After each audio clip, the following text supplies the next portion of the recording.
The world of roller hockey is overly complex and confusing, and this is video 2 in this video series of trying to simplify the explanation of everything that goes on in the industry of roller hockey around the world. This video is focusing on the college roller aspect of the roller hockey universe because it's very near and dear to my heart. But there are other videos in this series that describe things like the professional world, all the different tournaments, what is roller hockey, and things like that. So please feel free to check those all out. The NCRHA, or the National Collegiate Roller Hockey Association, has been around for about 25 years. It originally started in 1992 as a Collegiate Roller Hockey League. And then around 1998, the CRHL, along with a couple of other college roller hockey leagues, merged to form the NCRHA.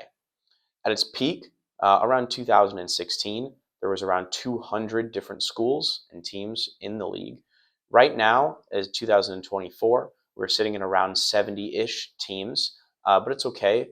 COVID really destroyed a lot of the programs, but we're in a current upswing of where we were at when we first came back from COVID. So we add a couple more teams every year, and it's been going in a positive direction for a few years now. The NCRHA has 5 conferences.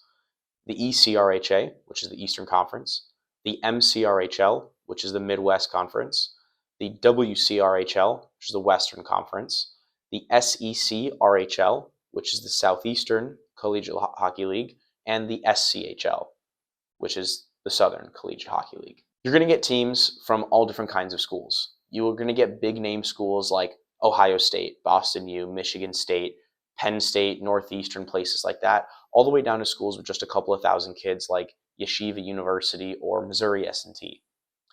Currently, the league is split into 5 divisions. Now, this is a little bit confusing, so I'm going to put these 5 divisions into 2 different columns. Column 1 is going to be skill-based divisions, and column 2 is going to be circumstance-based divisions. So column 1 is Division 1, Division 2, and Division 3, and they are exactly what it sounds like. The best of the best play in Division 1, the second best play in Division 2, and the third best play in Division 3. And when you form a team, or when a team comes into the league, they can pick what division they go into to start out as. So there is no relegation or promotion system like in maybe European soccer or anything like that. But it is truly a Division 1, Division 2, Division 3 system. Now, on the other column, column 2, we have circumstance-based divisions, and that's going to be the junior college division, or the JUCO division, and the AA division.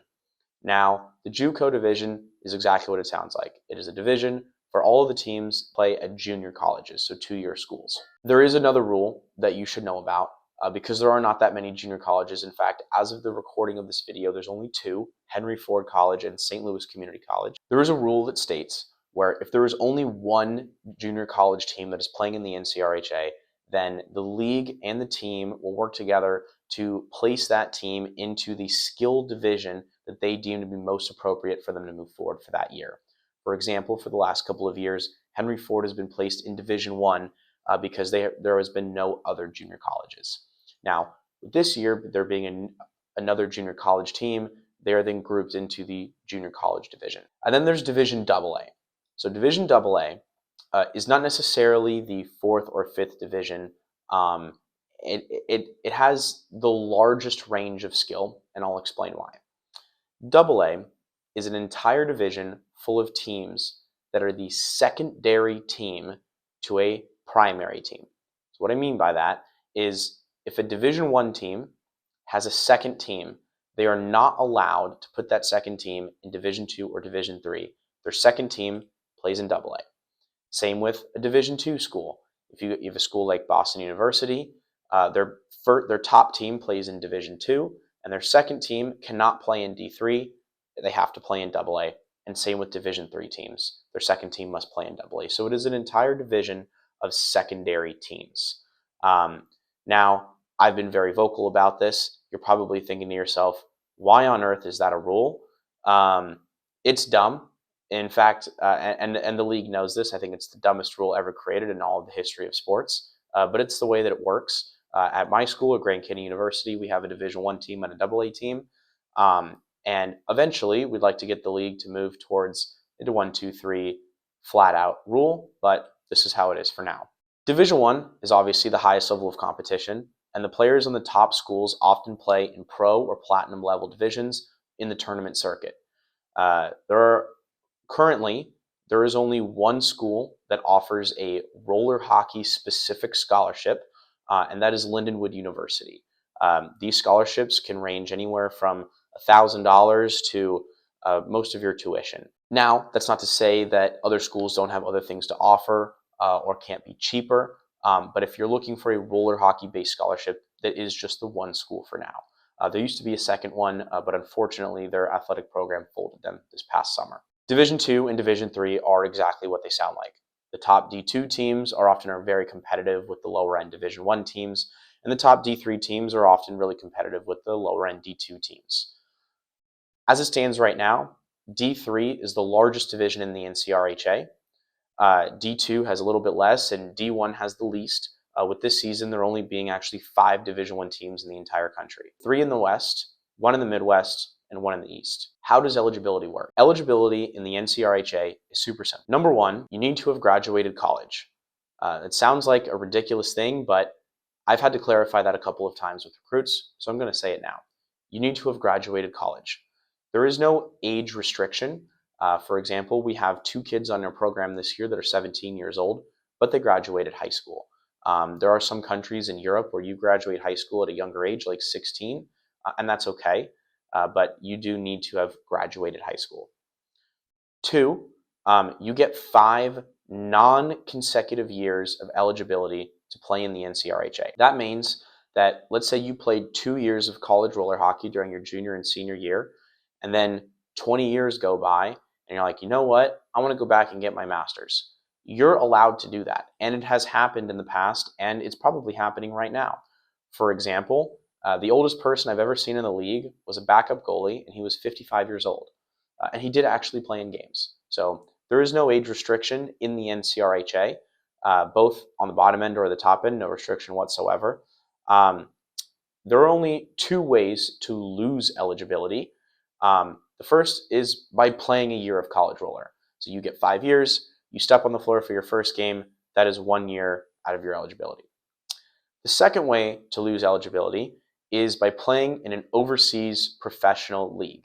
Now, I'd like to clarify that ice hockey does not count towards this because ice hockey is a different sport. If you play in a pro league, such as Ligue Elite in France or Liga Elite in Spain, or Series A in Italy, for every year you play there and get paid, you lose a year of eligibility in the NCRHA.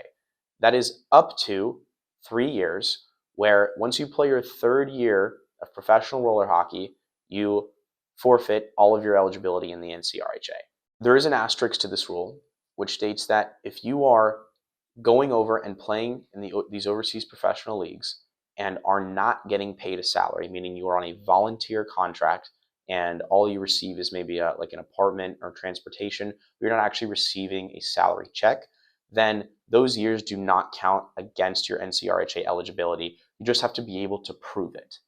As of the recording of this video, there are no professional roller hockey leagues or tournaments in the United States that qualify against this NCRHA rule. What does a season look like? Typical NCRHA seasons have a preseason weekend of 3 to 4 games, 16 to 20 regular season games, a conference championship, and the national tournament. The season lasts the entire school year, typically from September all the way through April. No matter the division that you play in or the division that your team is in, typically your schedule is going to be playing against teams of all different kinds of divisions. If you're a Division 2 team, you'll play against D1 teams and D3 teams and junior college teams and AA teams, because the fact of the matter is there's just not that many teams in general. 77 might sound like a lot, but when you spread it out around the entire United States, they're pretty spread out. So you'll be playing teams in every division. Now, with that being said, in situations that allow for teams to stay within the division, the league will try and do so. For example, this past NCRHA weekend that my Grand Canyon University team had, we played only other Division 1 teams, and our AA team played only other AA teams. So In situations where the league allows for that, it will happen, but you will eventually play teams in other divisions regardless. What to look for in a college team. The first and most important thing you want to think about is, number one, how serious do I want to take this? If you are what you would consider to be a casual player and would like to play mostly for the fun of it, then I would pick a school based off of other factors like the location, the your undergraduate program, anything in regards to picking the actual school that just happens to have a roller hockey team. That's going to make you a lot happier with your decision and probably allow you to enjoy your college experience a lot more. Now, if you want to take roller hockey a lot more seriously, you want it to be the primary factor or primary driver of you going to college, then I would probably pick a program that maybe has their stuff a little bit more together, maybe has a Division I program that allows you to rise up through their teams, eventually over time, and provides as much opportunity as they possibly can. So, number one thing I would consider is the school's previous success in the NCRHA, the amount of opportunity the school provides for you to get better as a player and to play in as many games or practices and such as you possibly can, the quality of life that you'll have as a person living there.